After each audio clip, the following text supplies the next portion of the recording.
sitting here. I can sit here for a few minutes and talk with you guys.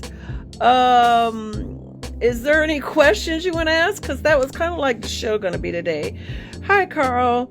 Hi. Hey, Jeffrey. We were just going to he was going to ask me crazy questions. Yeah. Some questions. And I was going to ask him some questions. Yeah, I'm bummed. I don't like when I prepare for things and then they don't happen. But that is alive. Hi, James. So I'm here an hour later thinking, thank you, Seven. I'm here an hour later thinking, okay, we're going to do it. And then it just didn't work out. So no, Clark was not my favorite. Yes, I do radio interviews. Clark was something that I really appreciated doing because it was my first movie and totally unexpected. And I had no clue that I was going to be. I didn't know I was going to be doing movies at all. I thought I was going to just be. One False Move is definitely one of the best movies that I've been in. I've been in quite a few, but they didn't get the attention that One False Move got.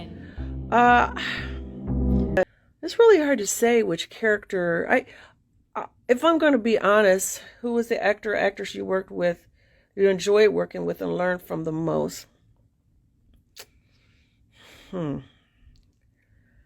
Wow, there were so many. I would say everybody that I worked with in Mo Better Blues helped me grow. But it was the same for One False Move. Every movie I've ever done, I've learned from the people that I was working with. I did a project for the BBC that was called Tales of the City. It was based on the first book of a series called Tales of the City, and that was a really exciting project to be on. First of all, because it was PBS and BBC, and a book that was very respected and loved by a large group of people. But it was one of the most difficult projects I've ever done because they did, hi, Richard. They did one takes. And sometimes in those one takes, it would be a long shot. So you would do an entire scene, pages of a scene in one take. And it was so beautifully shot and done. But you had to be ready and on point. And everybody that I worked with in that project was phenomenal. You know what? Maybe Giancarlo Esposito. I did another project with him called Fearless. That was really, really good. Bill Nunn, Roger Winfield Smith. They were all in this short film for Showtime called Fearless, based on some of the characters from the Fearless series Walter Mosley wrote. And it was a difficult role for me. I didn't like my character, and Giancarlo and Bill really helped me through that. And I'd say that's probably the most fun I had. Was on that film. Yeah. God bless Bill Nunn. I miss him. Live and direct. Someone asked, is there anyone I'd like to work with? Jeffrey Wright. Jeffrey Wright is my favorite actor. And so many people know his face but don't know his name. But I have been a massive fan of his for a very long time. I think Martin Luther, he played Martin Luther King in one of the earlier depictions of him, and that's when I first saw him. I love his wife also, who played Coretta Scott King. I'd love to work with both of those people. Bokeem Woodbine and I did have a lot of fun. He was very young when we did Caught Up. It was the first movie he got to play like a love interest in. And so we had to work through those scenes that were hardcore.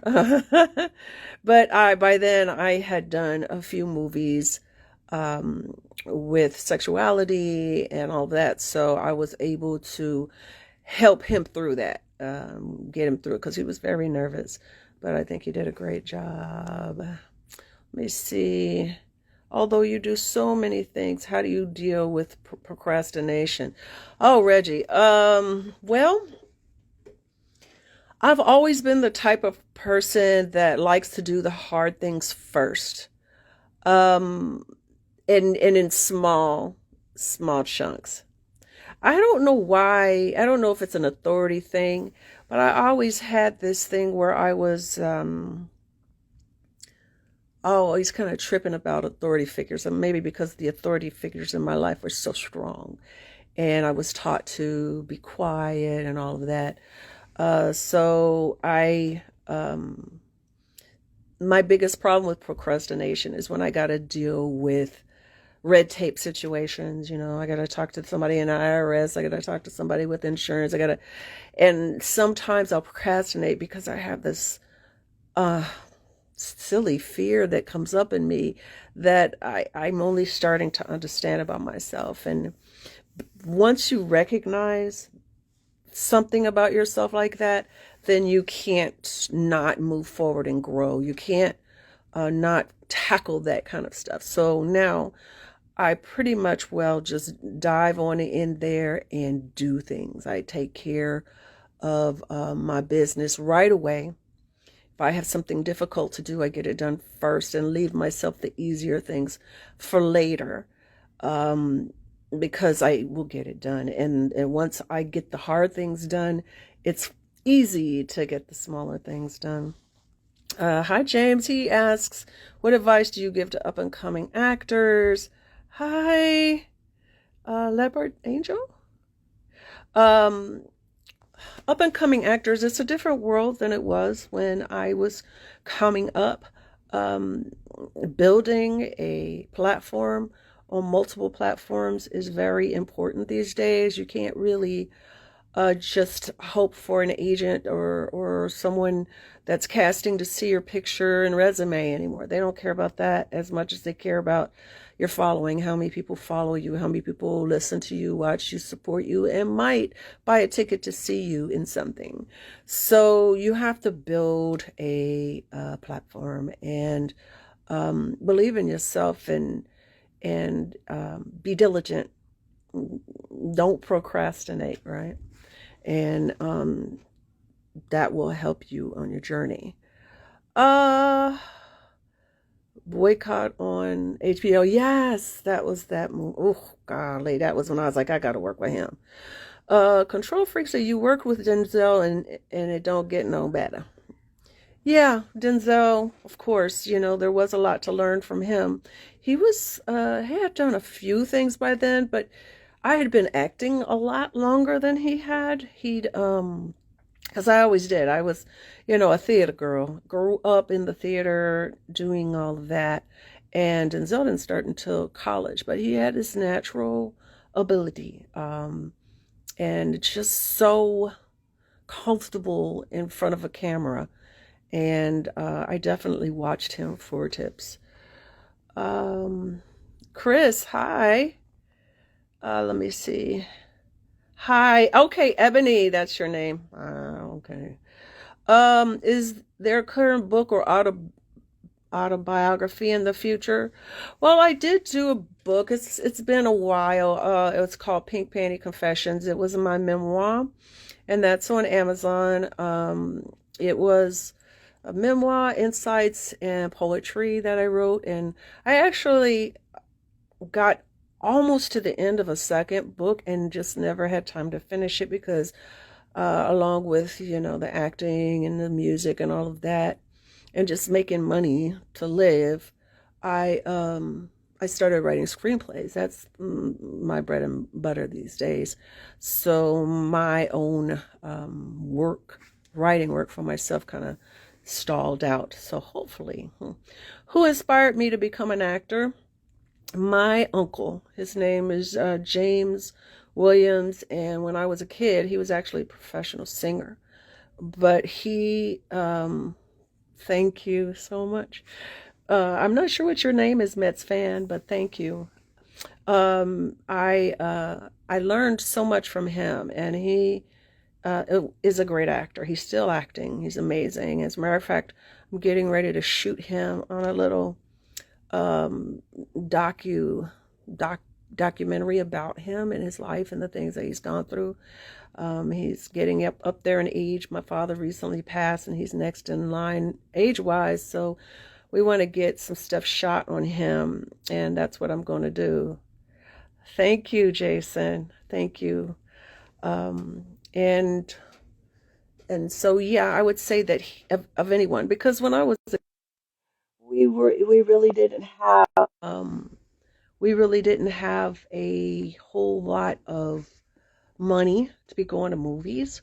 We would go to the drive-in. My parents could afford us doing that, so we would go to a drive-in, and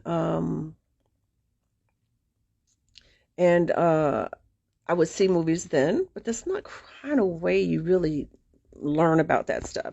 So I didn't really watch a lot of movies until I started doing them. And then Spike Lee was like, you can't be an actress in movies and be a movie illiterate. So he gave me a list of 100 different movies, which I watched them all, of his favorite films. And then I became very into movies and loved doing it. Ruthie Carter, Chris, oh my gosh. For one thing, super talented, amazing, obviously. She hasn't won enough awards for the work that she does. Oh, I'm so sorry. Your aunt passed away. But she's a kind person also.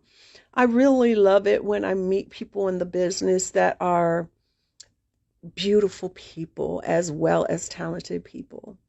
I just respect them so much, and I love Ruth, and I'm so proud of her.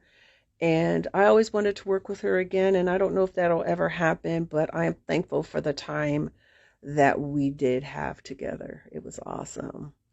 Yeah, yeah, yeah. A lot of passings lately. A lot of people taking their leave of this realm. How did I feel about being a black actress, uh, then doing Italian racist stories? Hmm.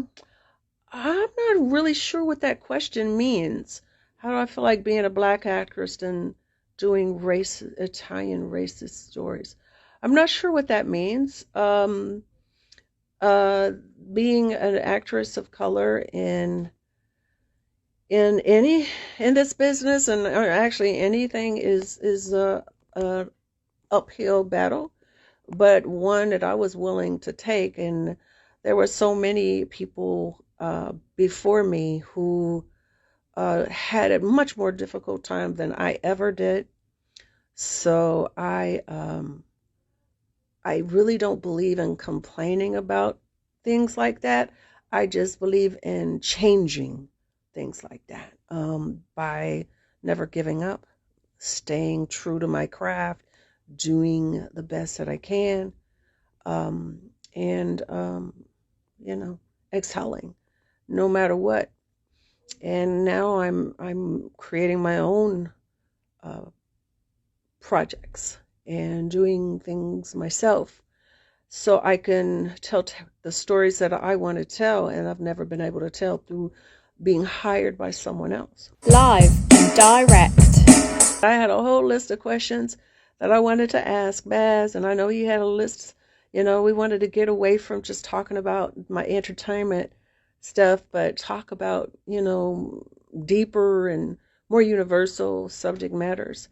And any holiday plans? Well, my household, we are hosting the family Thanksgiving. I do lectures. We're doing Thanksgiving here. I'm going to be on the greens because my greens are fabulous. And I don't know, because we have a lot of people that cook very well. But I'm excited to thank you for having me. I'm excited to eat well and be with my family. I'm just kind of sad because my daughter is not going to join me this year for the holidays, I don't think. So hopefully, I don't know if I'm going to share that greens. It's too good. I don't know. Maybe one day that'll be something we talk about, the food. We'll probably do something like that around Thanksgiving, even though they don't have that holiday in London. So we'll still talk about it. But anyway, you all, thank you so much for joining me in this brief little time together. Anyway, y'all, thank you so much for joining me today. Thank you for spending this moment with me. I love you guys. Until next time, talk to you later. Tune in, join in. FaceyCreative.com